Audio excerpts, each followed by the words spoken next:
우리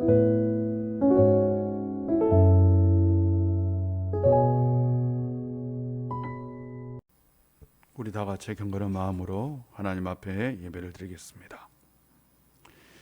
십자가의 도가 멸망하는 자에게는 미련한 것이요 구원을 받는 우리에게는 하나님의 능력이라. 아멘. 하나님 아버지, 오늘도 우리 가운데 함께하여 우리로 하여금 주의 전에서 예배드릴 수 있도록, 찬양하고 기도할 수 있도록 은혜를 주셔서 감사합니다.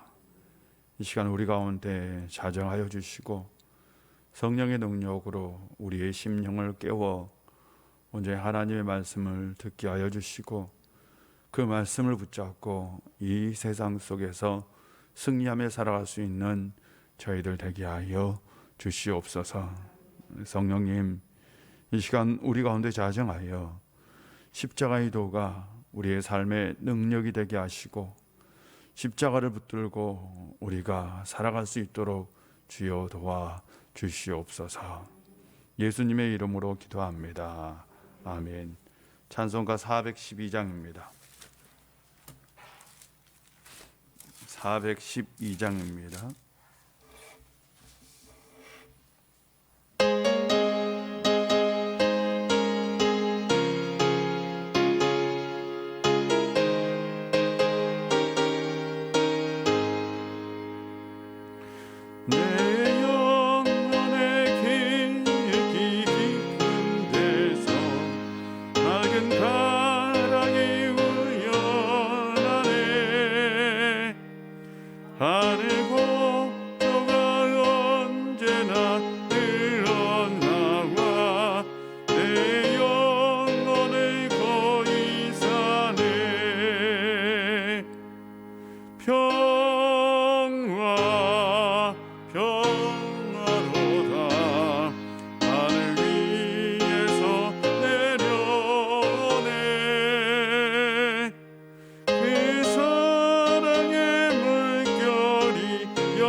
내 마음속에 솟아난 이 평화는 깊이 묻힌 도배로다.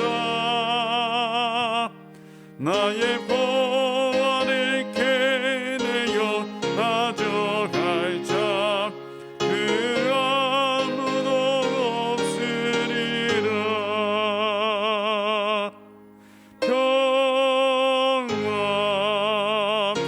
평화로다. 하늘 위에서 내려오네. 그 사랑의 물결이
하나님 말씀 마가복음입니다.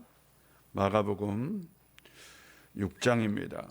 6장 1절부터 6절까지입니다. 마가복음 6장 1절부터 6절까지입니다. 우리 큰 목소리로 한 절씩 교독합니다. 예수께서 거기를 떠나사 고향으로 가시니 제자들도 따르니라.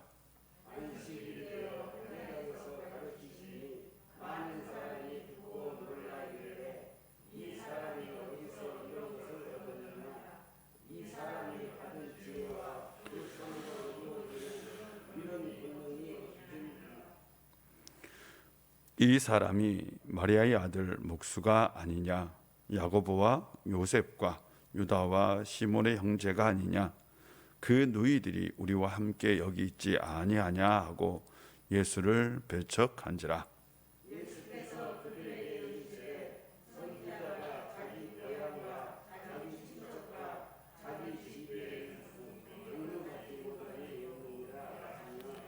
거기서는 아무 권능도 행할 수 없어 다만 소수의 병자에게 안수하여 고치실 뿐이었고,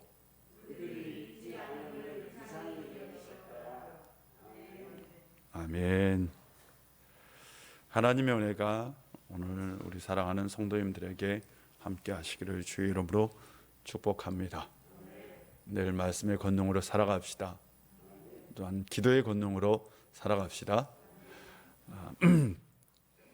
딸 친구 중에 서울대학교를 합격한 친구가 있어요. 지금 다니는 친구가 있는데 제가 딸에게 한번 물었어요. 이렇게 질문했어요. 야, 혹시 딸 친구 서울대 합격할 때 아버지가 문 앞에 이렇게 현수막, 우리 딸 서울대 합격, 이렇게 현수막 걸었는지 물었더니 안 걸었대요. 또 제 아는 목사님 중에 딸이 서울대를 입학한 친구가 있어요.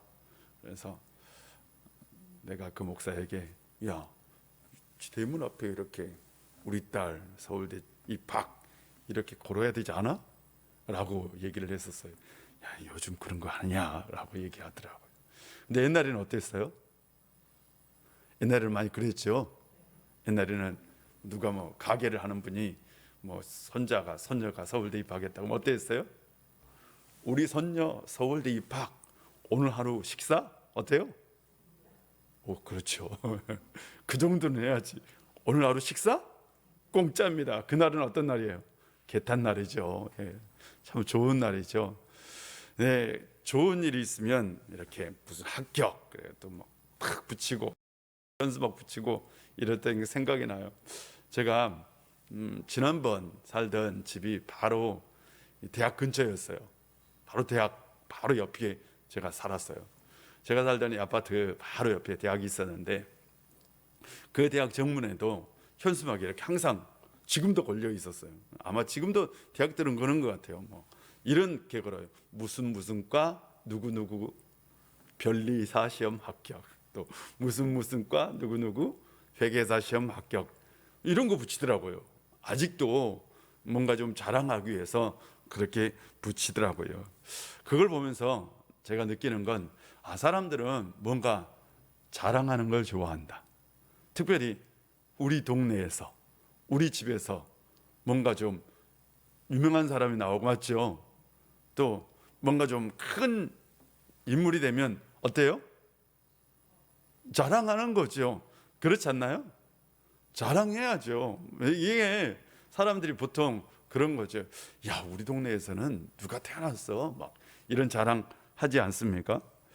만약 예수님께서 나사렛 마을에, 예수님 고향이 어디예요? 나사렛 동네에서 자랐다고요. 그럼 예수님이 나사렛 동네에 방문을 한다면 어떻게 해야 돼요? 현수막 붙여야죠. 현수막 붙이고 어떻게 해야 돼요? 환영합니다. 어서 오십시오. 멋지십니다. 큰 일을 해내셨습니다. 이래야 되지 않아요? 네, 근데 나사렛 사람들은 어떻게 했을까라는 거죠. 예수님에 대한 소문은 갈릴리 지역뿐만 아니라 온 이스라엘에 이미 확 다 퍼졌어요. 아니 12살짜리 아이가 어떻게 해요? 죽었다가 살아났다는 이야기는 굉장한 얘기입니다. 예수님께서 그것도 군대에 귀신 들린 사람을 어떻게 해요? 고쳐줬다라는 얘기도 어마어마한 얘기입니다. 그리고 예수님께서 갈릴리 그 폭풍, 사람들은 알아요. 갈릴리 바닷가에 사는 사람들은 그 폭풍이 얼마나 무서운 폭풍인지 알아요. 그 폭풍 때문에 수많은 사람들이 죽기도 했어요. 그런데 그 폭풍을 어떻게 해요? 잔잔하게 만들어 버렸거든요. 그것도 어떻게? 말씀으로 잔잔하게 만들었어요. 이게 여러분, 이게 굉장한 얘기입니다. 지금 제가 하는 얘기가 여러분 그냥 엄청난 얘기라고 생각하시면 돼요. 그 당시 사람들에게 와, 정말 놀라운 얘기야. 지금까지 들어보지도 못한 소문이죠. 엄청난 얘기죠. 그런데 그 예수가 누구냐? 바로 어디 출신이에요? 나사렛 출신이에요. 여러분, 나사렛 하니까 우리는 보통 나사렛 하면 굉장히 큰 도시일 거라고 생각해요. 예수님께서 나사렛에서 태어났기 때문에 우리는 나사렛 굉장히 익숙해요.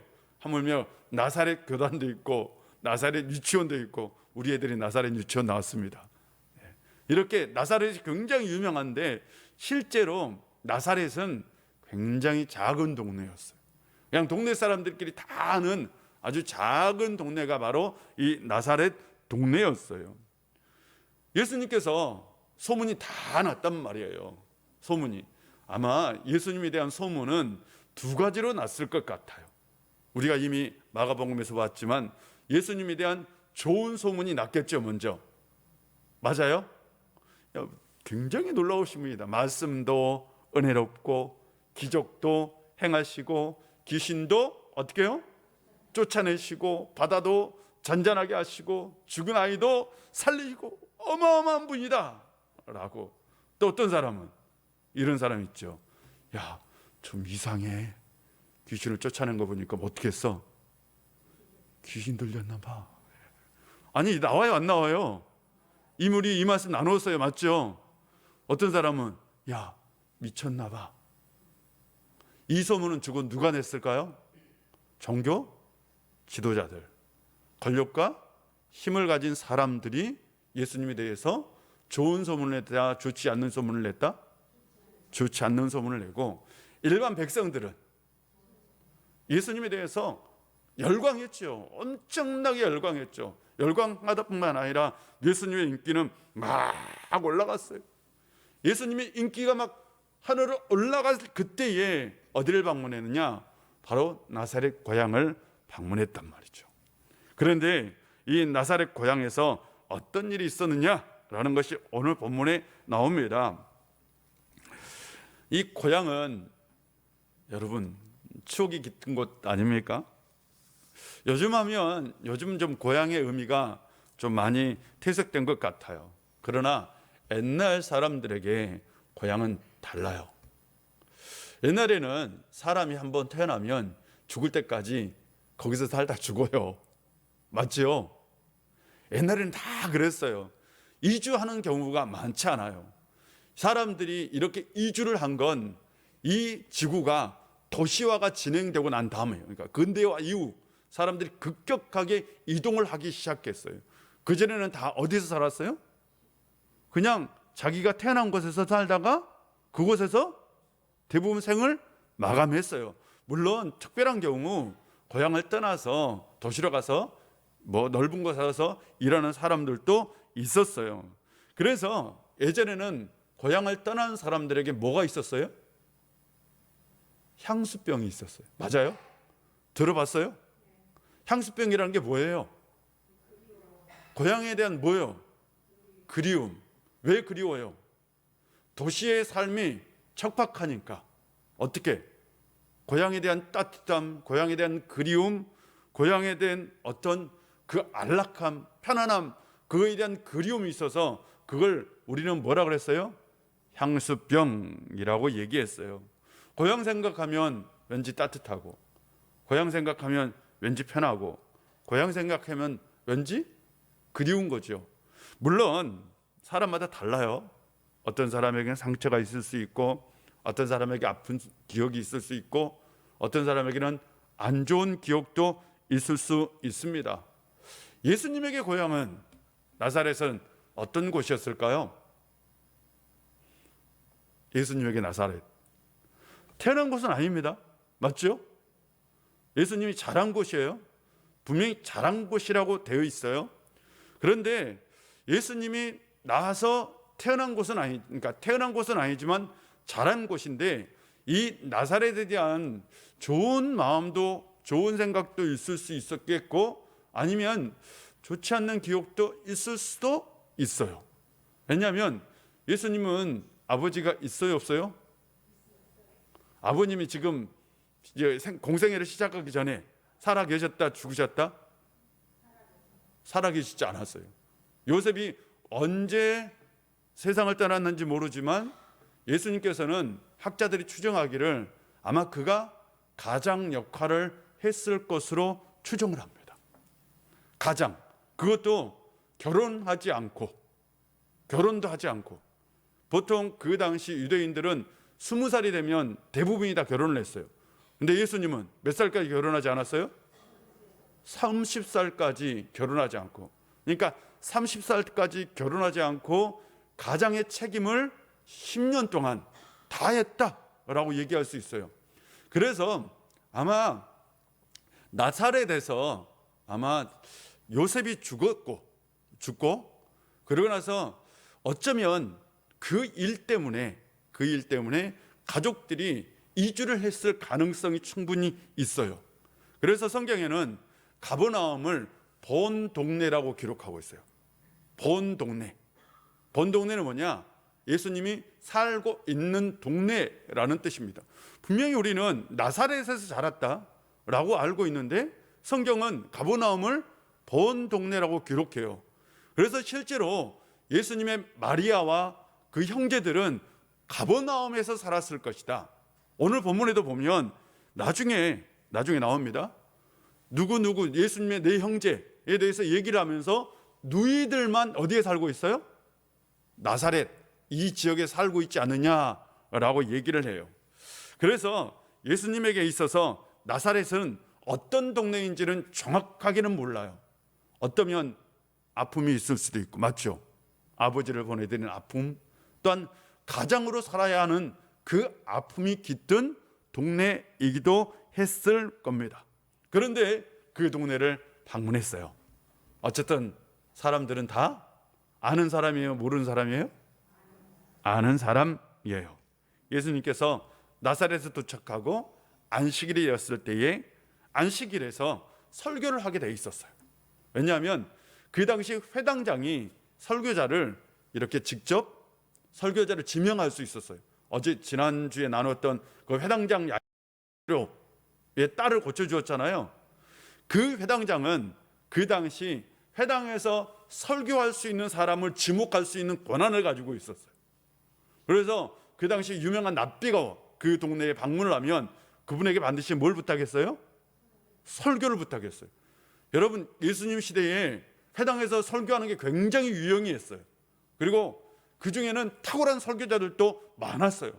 설교를 잘하는 사람들도 많았어요. 납비들 중에 기록에 의하면.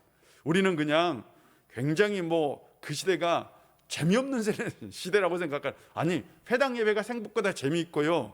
회당 예배가 생각보다 어땠을까요? 막 감동적이고 은혜도 있고 그랬다고 그래요. 그런데 그렇게 설교자를 지명할 수 있는 권리가 누구에게 있었느냐? 회당장에게 있었어요. 그래서 회당장이 아마 예수님께 설교를 부탁했던 것 같아요. 그래서 예수님께서 설교를 했어요. 그런데 예수님의 설교는 다른 랍비들과 설교가 분명히 다릅니다. 첫 번째, 말씀을 해석하는 능력이 아주 탁월했어요. 그리고 예수님의 설교는 굉장히 은혜로웠어요. 그리고 예수님의 설교는 사람들의 마음을 깨우는 설교였어요. 그래서 사람들이 그 설교를 듣고 정말 살아있는 것처럼 느끼기도 했어요. 그런데 그날 예수님께서 바로 했던 설교는 이사야 61장, 오늘 본문에는 안 나와요. 누가복음에 나와요. 누가복음에 나사렛 회당에서 했던 설교의 본문이 이사야 61장 말씀을 읽고 그 말씀이 너희에게 응했다라고 얘기해요. 이 말씀이 어떤 말씀이냐? 주의 성령이 내게 임하셨으니 가난한 사람들에게 복음을 전하게 하시려고 포로된 자에게 자유를, 눈먼 자에게 다시 보게 함을, 눌린 자를 자유케 하고 주의 은혜의 해를 선포하게 하심이라 라는 말씀이에요. 이 말씀이 너희에게 임했다 라는 건 뭐냐? 이 말씀의 핵심 포인트는 내가 이 땅에 메시아로 왔다 라는 거예요. 예수님께서 나사렛 회당에서 자신이 이 세상에 메시아로 왔음을 선포한 거예요. 내가 메시아다. 내가 보낸 하나님의 아들이고 내가 바로 하나님의 보내자이고 내가 곧 메시아다 라고 드러낸 거예요. 사람들은 깜짝 놀랐겠죠. 그렇잖아요. 아니, 동네 사람들이 들어보니까 메시아라고 얘기를 하네, 자신이 이제. 그런데 보니까 아니, 동네 어렸을 때 다 알잖아. 어떻게 자랐는지 알죠. 물론 특별하게 자랐을 수 있어요. 그러나 세례 요한처럼 어려서부터 특별한 훈련을 받은 건 아니죠. 맞죠? 받았어요? 아니요. 그렇다고 유명한 랍비에게 교육을 받는 거 아니죠. 맞죠? 그리고 예수님께서 명문 귀족 가문의 출신이에요? 아니죠. 명문 귀족 가문의 출신이고 뭔가 조금 있는 집안의 자녀라면 혹시 모르겠어요. 물론 예수님의 가문 자체는 좋아요. 유다 가문이에요. 맞죠? 유다의 가문, 그리고 다윗 왕가의 가문은 맞아요. 그러나 아버지는 뭐예요? 목수예요. 예수님의 직업도 뭐예요? 목수예요. 다윗의 혈통이지만 그냥 평범한 가문이라고요. 평범한 가정이라고요. 근데 예수님께서 아니 자신이 바로 이사야가 말했던 그 말씀이 너희에게 응했다. 곧 내가 메시아다.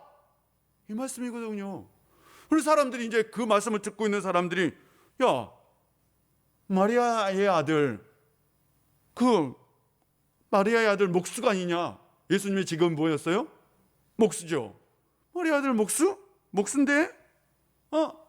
요셉도 목수였고, 저 친구도 목수였는데? 라고 얘기하는 거예요. 여러분, 목수는 어떤 사람이에요? 그 당시 하루 벌어서 하루를 겨우 먹고 사는 노동자예요. 여러분이 그 시대를 실은 잘 모르는데요, 그 시대의 노동자들이 실은 이스라엘도 굉장히 힘든 나라였어요. 먹고 사는 게 어마어마하게.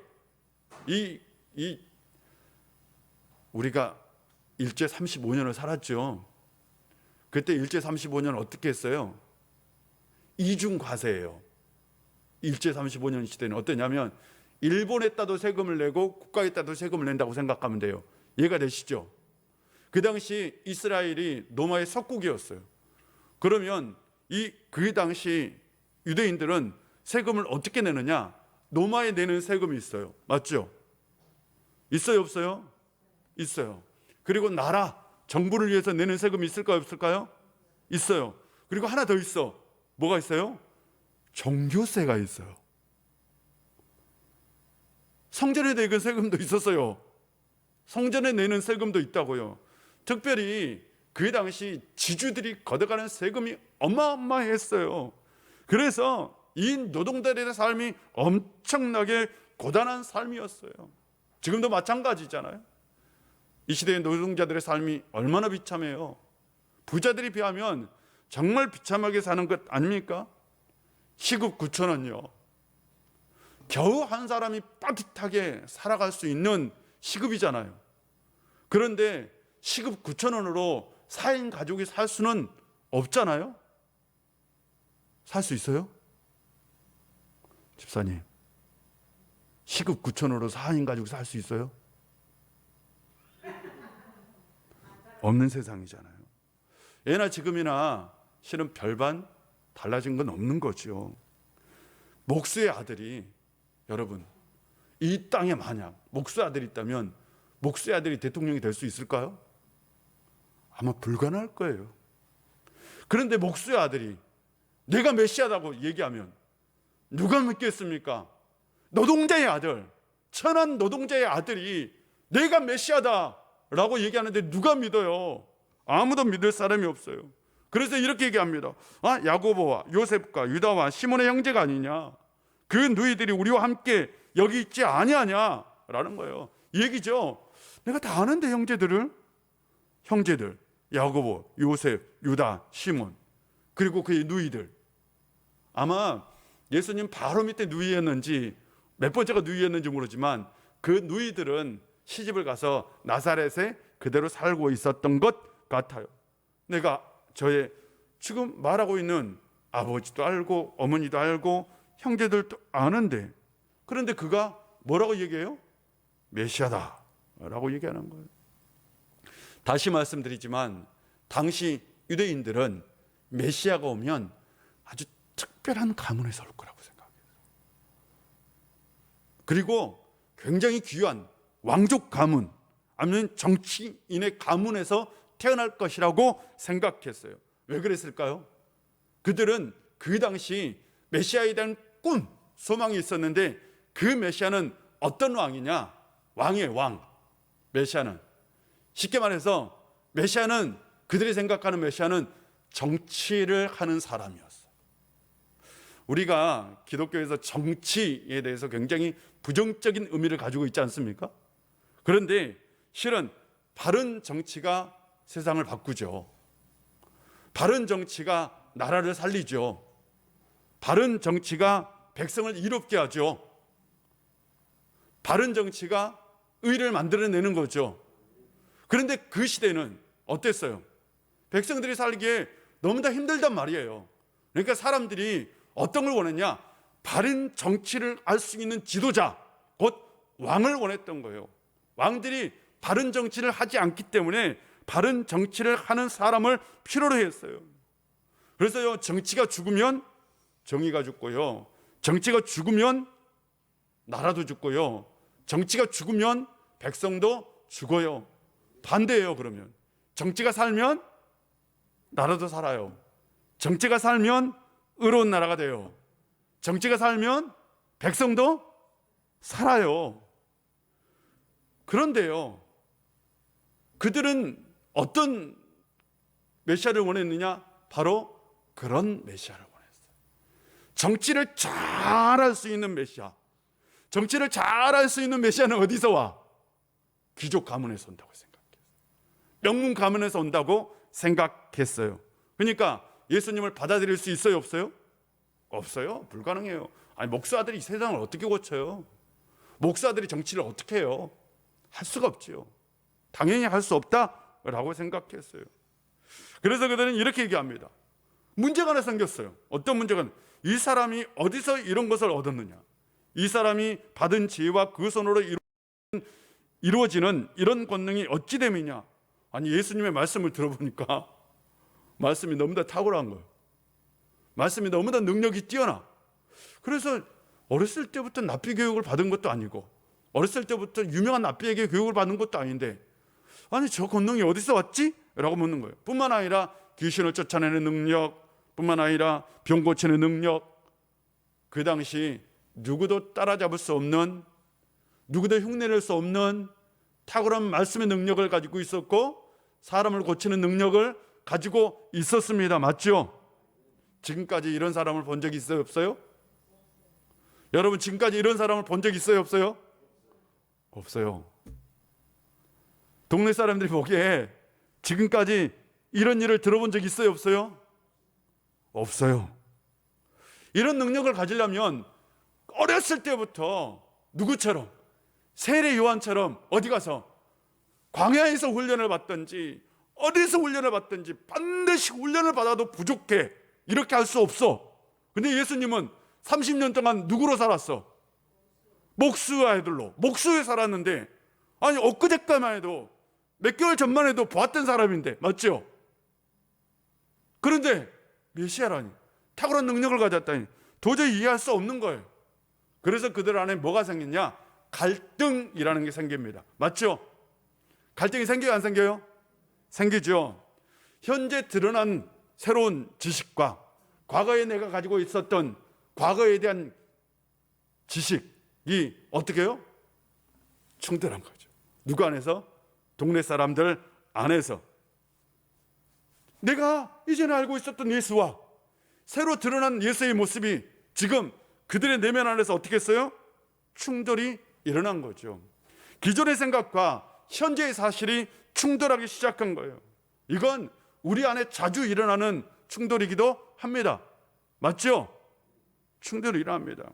우리가 뭔가 변화의 시점에서 꼭 충돌하는 것은 기존의 질서와 미래의 질서입니다. 기존의 질서와 미래의 질서가 있는데, 만약 여러분에게 기존의 질서가 있고 미래의 질서가 있어요. 그런데 기존의 질서가 이기느냐 미래의 질서가 이기느냐에 따라 그 사람의 삶이 달라질까요? 다르겠죠? 맞겠죠? 어떤 분은 기존의 질서가 이겨요. 맞죠? 어떤 분은 미래의 질서가 이겨요. 여러분은 어떤 사람이에요? 보수적인 사람은 기존의 질서가 항상 이깁니다. 좀 진보적인 사람은 미래의 질서가 거의 항상 이깁니다. 내가 나 자신을 바라볼 때 내가 좀 보수적인 사람인지 내가 좀 진보적인 사람인지 알 수 있는 방법은 딱 하나예요. 새로운 어떤 사실이 딱 들어왔을 때에 기존에 있었던 질서가 이기면 나는 보수적인 사람이에요. 근데 새로운 질서가 기존의 질서를 밀어냈으면 나는 어떤 사람이에요? 진보적인 사람이에요. 여러분이 어떤 사람인지 여러분 스스로가 알 수 있어요. 나사렛 사람들이 가진 기존의 생각은 보세요. 어떤 거였어요? 요셉의 아들이에요. 목수예요. 요셉의 아들이고 목수예요. 그냥 이 동네 평범한 아이였어요. 그런데 지금은 탁월한 설교가, 권능이 있는 능력자, 그리고 스스로 메시아라고 얘기하는 사람이에요. 이 둘 중에 하나를 이제 동네 사람들은 어떻게 해야 돼요? 선택해야 합니다.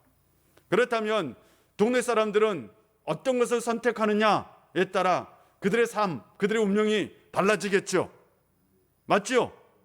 여러분 같으면 어떤 걸 선택해요? 이제 물어볼게요. 여러분은 어떤 걸 선택하시래요? 이전에 목수의 아들 예수, 우리가 잘 알고 있는 사람이에요. 아니면 새로운 탁월한 설교가, 손으로 권능도 행하고 죽은 사람도 살리고 메시아 같은 분이에요. 여러분 같으면 뭐 선택해요? 글쎄요, 굉장히 어려운 일입니다. 생각보다 쉽지 않는 일입니다. 이전의 정보가 자리를 잡고 있으면요, 새로운 정보가 들어와도 어떻게 해요?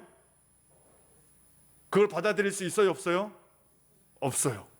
이전의 정보가 꽉 자리를 잡을수록 새로운 지식은 절대로 그 자리를 침범할 수 없어요. 실제로 우리 안에서 일어나는 일, 기존의 질서가 있고 미래의 질서가 다가왔을 때에 우리 안에 일어나는 반응은 충돌이 일어나서 실질적으로는 대부분은 어떤 일이 일어나요? 거부 반응이 일어나요. 대부분은 다 거부 반응이 일어납니다. 새로운 것이 자리를 잡으려면 어떻게 해야 돼요? 이전에 가지고 있었던 걸, 여러분, 이전에 가지고 있었던 걸 밀어내야 돼요. 쉬워요, 어려워요? 어려워요. 그래서 새롭게 된다는 게 쉬울까요, 어려울까요? 어려운 일입니다. 여러분, 새로운 피조물이 되었다, 우리가 늘 얘기하는데 바울이 새로운 피조물이 되었다, 이게요 어마어마하게 어려운 일입니다. 내가 거듭났다라고 얘기해요. 거듭났다라는 표현이 그냥 우리는 내가 예수 믿고 거듭났어 라고 얘기해서 그게 쉬운 거다라고 얘기하는데, 성경에서 말하는 거듭남은 얼마나 어려운 거냐면 이전의 질서를 밀어내야 돼, 여러분. 그리고 새로운 질서가, 그 새로운 하나님의 나라가 내 안에 들어오는 거예요. 믿음의 사람이 된다는 게 쉬운 일이 결코 아닙니다. 여러분이 잘 생각해 보세요. 여러분이 믿음이 쌓이면 쌓을수록 과거의 삶이 어떻게 됐어요? 사라지고 없어졌어요. 정말 어려운 일이 여러분 안에 기적처럼 일어난 줄 믿습니다. 비어있는 공간을 채우는 건 쉬워요. 맞지요? 그러나 꽉 차 있는 공간을 채우는 건 어렵다요. 교육에서 똑같아요. 아이들이 어리면 어릴수록 교육하는 게 쉽죠. 맞아요. 교육 효과가 높아요. 그런데 나이가 들면 들수록 교육 효과는 어때요? 떨어져요. 왜? 나이가 들면 들수록 뭐가 있기 때문에? 내 안에 찬 게 많아. 들어있는 게 많아. 이 들어있는 걸 비우지 않으면 새로운 걸 받아들일 수 있어요? 없어요? 없는 거예요. 그래서 새로운 걸 받아들이기 위해서는 반드시 뭐가 필요하냐? 비어있는 공간이 필요합니다. 비어있는 공간이 필요해. 이걸 뭐라고 표현하느냐? 비움의 능력이라고 표현합니다. 비움의 능력이 없는 사람은 절대로 새로운 사람이 될 수 없습니다. 다시 말씀드립니다. 비움의 능력은 굉장히 중요합니다. 비움의 능력이 없는 사람은 절대로 좋은 그리스도인이 될 수 없습니다. 비움의 능력이 없으면 우리 안에 하나님 나라가 들어설 수 없습니다. 비움의 능력이 없으면 하나님의 말씀이 우리 안에 자리 잡기 굉장히 어렵습니다. 왜 우리가 설교를 듣고, 왜 우리가 말씀을 읽고, 왜 우리가 기도해도 그 모든 것들이 우리 안에 자리를 잡을 수 없을까요? 우리가 실은 비움의 능력을 가지고 있지 않기 때문입니다. 그러므로 우리에게 가장 중요한 건, 어쩌면 신앙생활에서 꼭 필요한 건 뭘까요? 비움의 능력일지도 몰라요. 우리가 비우지 못하기 때문에 어쩌면 하나님의 말씀을 받아들이지 못하고 하나님 말씀을 삶의 능력으로 경험하지도 못하는 것일 수 있습니다. 사랑하는 성도 여러분, 여러분이 비움의 능력을 가지기를 주의 이름으로 축복합니다. 비움의 능력을 가질 수 있는 상표는 뭐에 달렸느냐? 십자가에 달렸어요. 십자가는 원래 비움의 능력이에요. 맞죠? 예수님의 십자가는 비움이었어요. 버림이었어요. 포기하는 거였어요. 우리가 십자가를 지면 우리 안에 당연히 비움의 능력이 생길 수밖에 없어요. 우리가 비움의 능력을 가졌을 때에 예수님이 우리 안에 온전히 들어옵니다. 사랑하는 성도 여러분, 우리는 혼란한 세상, 죄가 가득한 세상, 정의가 무너지는 세상, 백과 원칙이 없는 세상 가운데 살아가요. 이런 세상에서 우리가 할 수 있는 것은 예수 그리스도를 우리 안에 어떻게 해요? 채우는 거예요. 사랑하는 성도 여러분, 예수님을 여러분 안에 채우십시오. 어떻게 채워요? 세상 것을 밀어낼수록 예수님이 채워줄 줄 믿습니다. 나사렛 사람들은 둘 중에 하나를 선택해야 했어요. 이전의 것을 그대로 받아들이든 아니면 새로운 것을 받아들이든. 그런데 그들이 선택하는 건 뭐였어요? 이전의 것을 비우지 못했어요. 이전의 것을 버리지 못했어요. 그래서 예수님을 어떻게 했어요? 배척했어요. 근데 원문에는, 우리 성경에는 그냥 배척했다라고만 기록되는데 원문의 의미는 이런 의미예요. 그들이 걸려서 넘어졌다라고 돼 있어요. 그들이 걸려서 실족했다라고 돼 있다고요. 걸려서 넘어졌어요. 걸려서 실족했어요. 그들은 예수님을 거부했습니다. 그들이 예수님을 거부한 건 기존의 경험, 기존의 지식, 기존의 생각을 버리지 못했기 때문입니다. 그들이 기존의 생각, 기존의 경험, 기존의 지식을 버리지 못해서 어떻게 해요? 넘어진 사람이 되었어요. 성경에 보면 예수님께서 더 이상 나사렛을 방문하지 않아요. 여러분, 더 나사렛을 방문했다는 기록 자체가 없어요. 성경 속에서 이 나사렛이라는 말이 그 이후에 예수님이 공생해서 완전히 사라집니다. 예수님은 더 이상 그 동네를 방문하지 않아요. 가버나움은 수차례 방문합니다. 다른 동네들도 또 가고 또 가고 또 가요. 그런데 자신이 태어난 그 고향을 예수님이 더 이상 가지 않는다고요. 잘 생각해 보세요.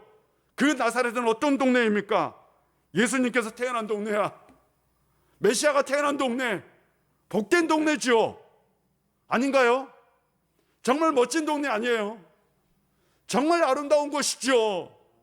그런데 이 동네가 어떤 동네가 되었어요?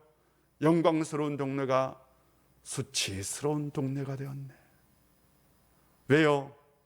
그들이 뭘 잘못했기 때문에? 기존의 질서를 버리지 못하고 새로운 예수님을 받아들이지 못했기 때문에. 한 번의 선택으로 인해서 그들은 영영이 그 마을을 어떤 마을로 만들었어요? 수치스러운 마을로 만들었어요. 사랑하는 성도 여러분, 예수님을 모르면 우리도 예수님을 배척할 수 있어요. 무섭지 않나요? 우리가 예수님을 안다고 얘기하죠. 우리는 정확히 예수님을 믿는다라고 얘기해요. 그런데 우리가 예수님을 믿는다는 건 잘 생각해 보세요. 우리가 믿는 예수의 상이 있어요. 맞죠? 그리고 예수님의 실제의 모습이 있어요. 맞죠? 있어요, 없어요? 다시 말씀드릴게요. 우리가 믿는 예수님의 모습이 있어요. 우리가 그리는 예수님의 모습. 예수님은 이런 분이. 그리고 우리가 성경에 나오는 예수님의 실제의 모습. 이 두 개가 일치할 때에 좋은 신앙이 돼요. 이게 일치해야 돼요. 일치할수록 좋아요. 이게요, 벌어질수록. 우리는 누구를 선택할까요? 이걸 선택해요. 이건 예수님을 배척한 거일 수 있어요. 우리가 아는 유명한 예화 있죠. 여러분 이 예화 자주 들었어요. 어떤 흑인이 길을 가다가 정말 예배가 드리고 싶은 거예요. 자기 믿는 사람이니까. 그런데 딱 교회에 들어가려 했더니 그 교회가 어떤 교회예요? 백인 교회예요. 백인들만 드리는 교회. 한국에는 그래도 없어요. 백인들만 드릴 수 있는 교회. 미국엔 아직도 있어요. 들어가려고 하니까 들어오지 말라고. 당신은 유색인종이니까 들어오지 말라고. 쫓겨났어요. 그래서 그가 교회 앞에 벤치에 앉아서 울고 있었어요. 주님, 제가 왜 예배를 못 드립니까? 저는 정말 주님께 예배 드리고 싶어요. 그랬더니 옆에 누군가 앉아요. 그러고 나서 하는 말씀이 뭔지 아세요? 나도 쫓겨났다. 내가 바로 예수다. 예수님도 쫓겨날 수 있는 교회. 그 교회는 충분히 있을 수 있어요. 지금의 우리 우일교회 뿐만 아니라 지금의 한국교회가 정말 예수님을 잘 믿고 있을까요? 진짜 예수님의 모습을 따르고 있을까요? 이 땅에 있는 한국 교인들이 정말 예수의 그 진짜의 모습을 바라보고 나아가고 있을까요? 예수님 잘 믿으시기를 바랍니다. 예수님을 잘 알고 믿으시기를 바랍니다. 그런 우일교회가 되기를 기도합시다. 기도하겠습니다. 아버지 하나님, 오늘도 우리 가운데 함께해 주시고 은혜 주셔서 참 감사합니다. 우리가 늘 주님의 말씀을 잘 따라갈 수 있는 저희들 되게 하여 주옵소서. 아버지 하나님, 우리가 예수님을 잘 믿어야 합니다. 아니, 우리가 예수님을 잘 믿기 위해 예수님을 정말 잘 알아야 합니다. 누구보다 예수님을 더욱더 깊이 알고 예수님을 사랑하고 예수님을 따를 수 있는 우리 우일의 모든 권속들 되게 하여 주옵소서. 오늘도 우리 우일의 모든 권속들 기도 가운데 함께 해주시고 기도할 때마다 응답의 역사가 있게 하여 주옵소서. 예수님의 이름으로 기도합니다. 아멘. 우리 다 같이 찬송합니다. 428장입니다.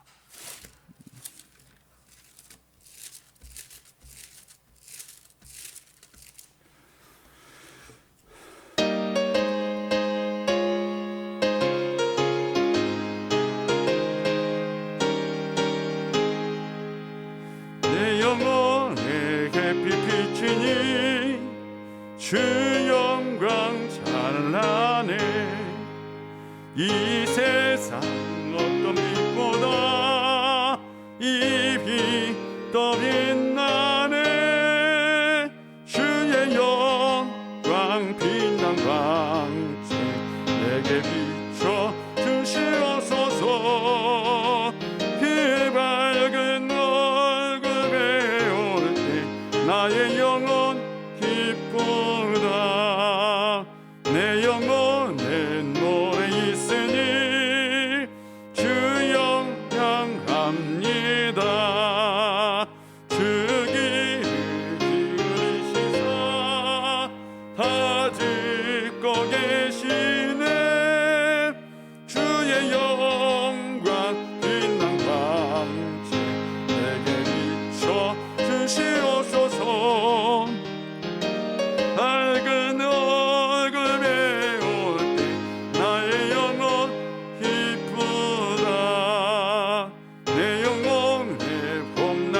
내려서 주 함께 하실 때 그 평화 내게 깃들고 주 은혜 꽃피네 주의 영광 빛난 황제 내게 비춰 주시옵소서 그의 밝은 얼굴 배울 때 나의 영혼 기쁘다